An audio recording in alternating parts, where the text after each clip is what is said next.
Hello everybody, so today we're going to replace this tub spout. The diverter doesn't work anymore. You try to pull it up and it pull up real hard, it works, but you don't want to really have to pull this up real hard because you can hurt the plumbing behind this. So steps, we're going to take this one off to see what kind we need to replace it with. Run to the store, get the new one, and install it.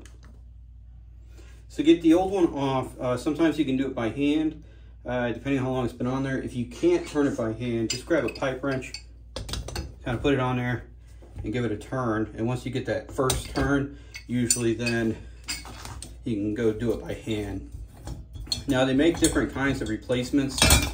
So this one has the spout that goes all the way out. They have some that's kind of short and it screws in on this end versus all the way in the back there. So we're gonna run out to the store, get the right replacement, and we will put the new one on.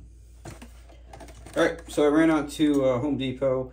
I took the old one with me just to make sure that I get the right one, and this is what I ended up with. So if we unpack it, you can see it's basically, it looks like the exact same one that I already had.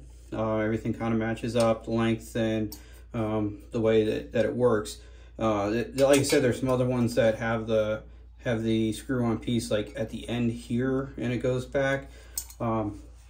So this is the one we need, and to install it is super easy. First step, we're just going to put some Teflon tape around this fitting here so the water doesn't leak. And you can use either just the Teflon tape or the liquid stuff. I actually prefer the liquid, but I couldn't find mine, so I'm just going to use this here and put it on, wrap it around a couple times.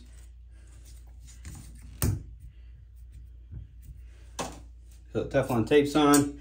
So now we're going to take our diverter.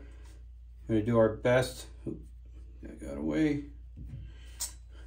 To line it up without cross-threading.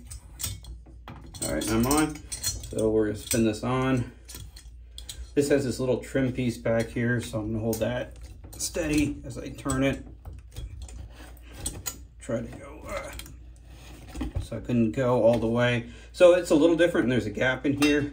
So I'm just going to take some caulk after we're done and seal that so no water really gets behind there. So this one did end up being just a little bit longer than we want.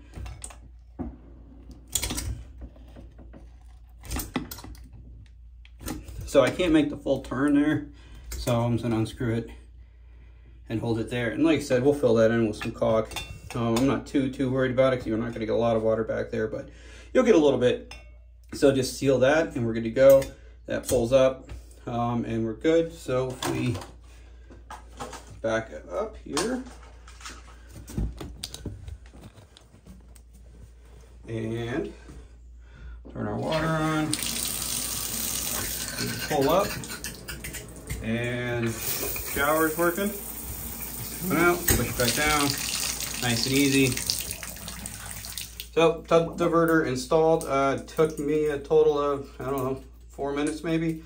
If I wasn't trying to video it, it'd probably take me a total of 2 minutes. So like I said, I'm gonna put some caulk around here just to kind of seal that up, but otherwise we're done. If you have any questions, comments, concerns, please leave them below. Hit like, subscribe, and all that, and we will talk to you soon.